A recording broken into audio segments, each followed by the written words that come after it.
potty training seemed like it would be an exciting time. In my mind's eye, training my child to use the potty is the first time I truly help them on their way to becoming an individual. To me, it would be a rewarding experience for the both of us. As the time grew nearer and my little 26-month-old Emily started to show interest in that big white watery bowl, a wave of nervousness washed over me as the reality set in. I had no clue where to start or what to do. I was nervous that I wouldn't do a good job because, after all, it's not exactly something you can remember going through yourself as a child. Being unable to relate to what my child would be going through made things that much more nerve-wracking. That's when I had to take a step back and say to myself, know that it's not your fault. There are people who teach you how to go through giving birth and people who show you the proper way to hold and burp your child, but no one prepares you for potty training. It's all a bunch of personal opinions and hearsay when all you really want is an exact plan to follow that'll do the trick and do it fast. So when I first sought out information on potty training, I turned to the internet, just as you probably are doing right now. I was bombarded with a million things I should buy to help make potty training easier. From reward chart stickers to special potties that played music when you peed, I was reluctant to spend money on something only to later find out it was just a gimmick. I guess you could say I didn't want my money to be the only thing flushed down the toilet.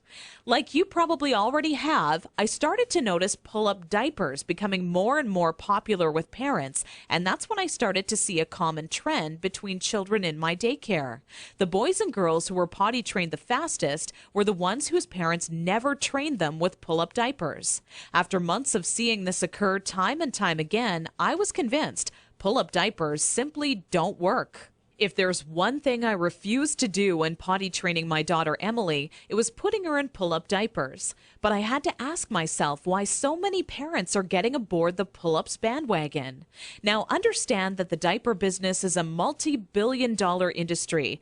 They know when your child is a baby, every dirty diaper will have to be replaced, and that's another dollar in their pockets. But once your child gets a little older, these companies risk losing your business. So how do they squeeze every last cent out of you before you no longer need their product? By creating a diaper you need to buy after diapers, or commonly known as pull-ups. This is all really a ploy for the company to get your business longer. All these companies really care about is how much money they make and sneakily advertise it as some amazing tool for potty training. Without turning this into a boring rant, these diapers will more than triple the amount of time it takes to successfully teach your child how to use the potty. Now, with that said, let me give you a word of warning. Not having your child potty trained quickly is completely frustrating, and the story I'm about to share with you will reveal just how messy it can be. Anyone who knows me would call me a shopaholic with no hesitation. On weekends, my big adventure of the day would be running out to the mall and window shopping or trying on different outfits. I very seldom bought anything, as most of our family's income went towards food and bills, but it's always nice to look. There I was in Saks Fifth Avenue with my little Emily, who was now just 26 months old and in her first week of potty training, when a pair of $348 black silk Prada dress pants leapt off the rack and led me to a change room. Now, I would never spend that on a pair of pants myself, but just had to see how they would look on me. They were a perfect fit, and as I turned my body from left to right, my eyes would stay glued to the mirror, admiring myself in the pants from all sides. You see, what made trying to potty train Emily on my own without a plan so frustrating was that I had no idea how to make her tell me when she needed to go potty. While my eyes were fixed on the mirror, Emily quietly had an accident all over the changing room floor without me even noticing.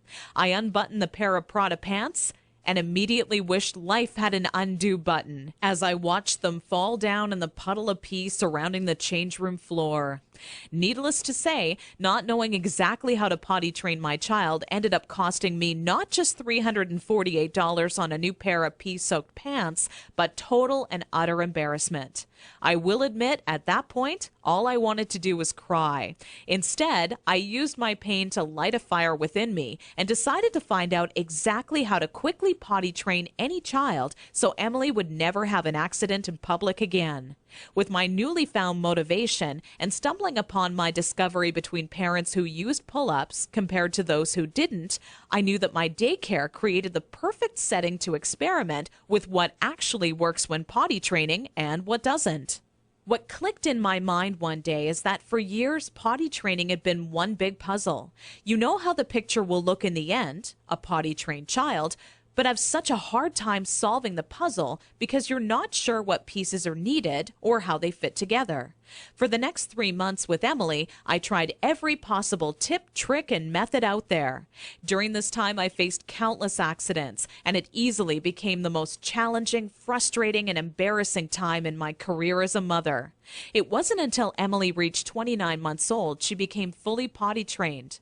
By that time, I'd filled up an entire old leather notebook, jam-packed with all the notes I had taken during my first attempt ever at potty training.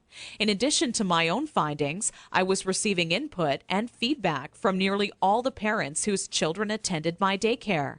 On paper, it started to become clear to me what methods were effective and worked time and time again for families. 2 years and one more child later, all of my findings had been turned into what I believe is the only effective method in existence to quickly potty training any child in as little as 3 days. It wasn't until I started giving out copies to all the parents whose children attended my daycare I knew I was on to something big. The next week, parents started approaching me out of the blue, asking, how can I quickly and easily potty train my child? I would kindly give a copy of the guide along with my business card clipped to the top left-hand corner to anyone who asked. I would say over 127 mothers and fathers had come to my daycare that month alone just for a copy of the potty training guide that I'd spent so much time creating.